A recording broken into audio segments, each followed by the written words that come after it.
Hello, I'm Eric Snodgrass, and thank you for watching today's midday weather outlook for the southern region brought to you by Nutrien Ag Solutions. Well, the most important thing to be on the lookout for here in the coming days is this pattern that is developing here across the North Pacific. We've finally broken down that high over low pattern, which caused us so much problem blocking things up there.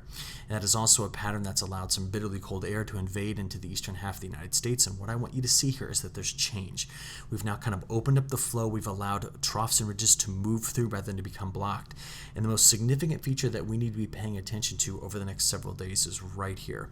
This cutoff low will slowly meander across our southern region, and as it does so, it brings some significant rains to several locations. So we're going to keep a very close eye on that one first. Now, what I expect to see changing here in our all hazards weather map is the stuff that you see down here over the southwest, so specifically this flood watch area. We should expect to see some of that expand in through this region because that's, I think, where we're going to be getting the heaviest rainfall out of this next system as it sneaks through. And while right now we just have kind of across the rest of our southern region just a few areas where we're watching for some dense fog, the vigor of this next system coming through has the potential to put down quite a bit of rainfall. So let's just kind of get a quick snapshot of what that looks like. First, coming in here over the next couple of days, we can see through parts of Arizona, parts of New Mexico, we may be picking up anywhere between 3/4 of an inch to some locations over 3 inches of rainfall. And as the system finally ejects and gets right in through this corridor from eastern Texas and Oklahoma all the way through Kentucky and Tennessee, there's the potential as this frontal boundary that's going to kind of stall right in through this area sets up that we may be getting thunderstorms and rain that kind of follow the front and just run alongside it, and as a result we may be able to pick up better than an inch, maybe in some locations 2 inches of rainfall. I also want to mention this, with this upper level low as it first comes out of the Rockies, starting first here in this region and spreading through our whole of our southern area, we do have the risk for some stronger thunderstorms out of this, so we'll keep a close eye on that as well this week. So the setup going into this is just our last 7 days of precipitation. What you see across a lot of our southern region to the southeast of the line is drew was from another cutoff low about a week ago that kind of came through like this, and over the weekend really dumped a lot of rain stretching from parts of Alabama all the way up through Virginia. And that system then raced on off to the north and east, bringing in some adverse weather there, and now is sitting and spinning as a large low pressure system on its way toward Iceland. So we know that we already had over the last several days some pretty heavy rainfall in the area. When we stretched that out over the last 30 days, take a look at the precipitation anomalies we do see in the southeast. We have regions in there that are between 100 and 350% of normal on rainfall, while the southwest has been exceptionally dry. Some locations there not having seen precipitation since May of this year, so big changes on the way. And just to show you how wet it's been, this map looks at the last 30 days and adds up the rainfall. And there are significant portions of our lower Mississippi River Valley getting over into the southeast, but also coming back into the mid-south, getting over there towards Oklahoma and Arkansas, where we've seen better than 8 inches of rainfall just in the last 30 days. And that's all changing this map. So these maps, the drought monitor here, is released every Thursday, but the data are always valid the Tuesday before. And what I really want to show you here is that while I do anticipate change here when the next drought monitor is released, I don't anticipate much change here, but I do think we're going to continue to erode the drought that you see over parts of the southeast. And that's one location where we've actually seen a lot of improvement over the last month. Getting rid of that big blocking ridge that we've seen so often this year, getting rid of that has allowed more weather systems to penetrate clear to the Gulf Coast and East Coast, bringing with it quite a bit of precipitation. So we're going to watch this carefully to see what our water budget looks like as we go into late fall and early winter. So what we're watching here, this is getting through the day on Tuesday into early Wednesday morning and then through Thursday morning. We're going to be watching two systems. System number 1 is the cutoff that you saw here, and system number 2 is actually going to sneak in right ahead of it and produce a low pressure system by the time we get into Thursday morning that's sitting here in the Corn Belt. And these two features are actually going to be working in concert with one another, and it's best to show you that by flipping over to the European model. So let's watch this again and see these systems come together. So Wednesday afternoon, getting into Wednesday evening and Thursday morning. Two low pressure systems, one driven by the upper level low here, the second one driven by a trough that sneaks through, and you can see it centered right here in the Corn Belt. Well, the cold front will trail down here and bring in some early, end of week rainfall on Thursday that'll stretch right in here through parts of Missouri, Kansas, and all the way down to eastern Texas.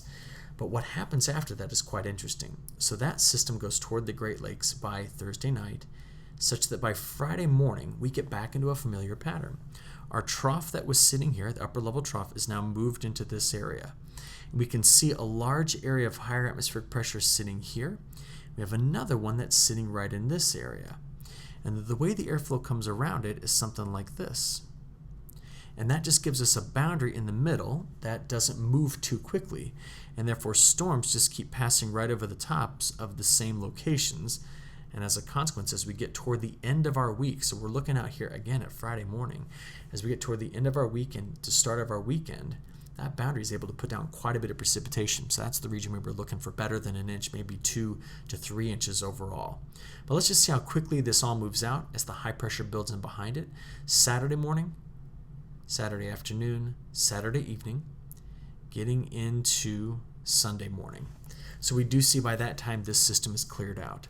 But the pattern, as you saw in the Pacific, remains active, and look what comes in behind it. So this is now getting out to Monday night. Tuesday morning, we got to start watching the South Central Plains again, because another shortwave sneaks through and has the potential for producing a pretty sizable low pressure system by Tuesday night into Wednesday morning. Again, very windy conditions across our southern region with this system, potential for some heavy rain and also some severe weather. And we can see how cold things are on the back side of this, maybe getting some snow in parts of Missouri. Now, before I show you the odds of this system happening, because this is right now just a couple days before Thanksgiving we're looking at here, notice the pattern breakdown, because it's also happening in the Pacific.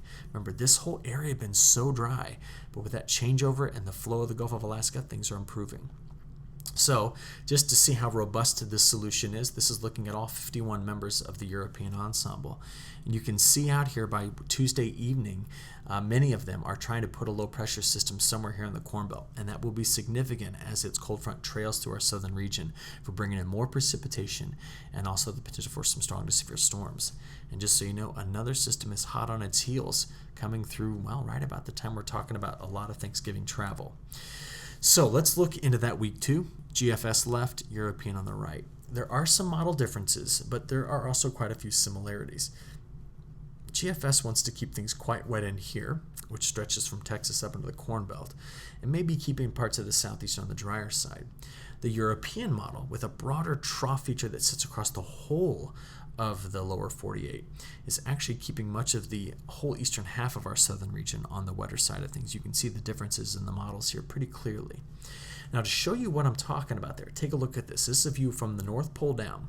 And the big features we need to think about here is this trough sitting in this area and what that does to the North Pacific by flattening out the pattern here, allowing more systems to kind of break through it. Where's our biggest features outside of this? Big ridge in Scandinavia and a big ridge over here in parts of western Russia. By the way, here's the trough that sneaks through by Sunday. That's going to be bringing us our wetter weather toward the end of the week across the eastern half of the southern region. Now, getting us out to day 10, so this is all the way out to the 29th, you can still see the lower heights here. And this is the broader trough feature I was telling you across much of the lower 48.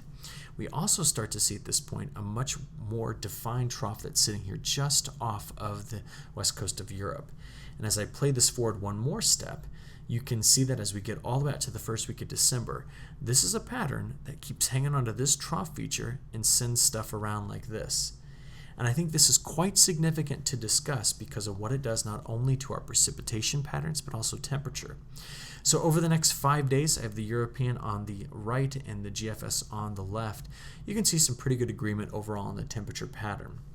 But getting out beyond this, because we, at the next 5 days at least, don't have these big penetrating troughs that sweep in like this, we have this cutoff that's doing something like that. So much different trajectory on the cold weather compared to what we have seen.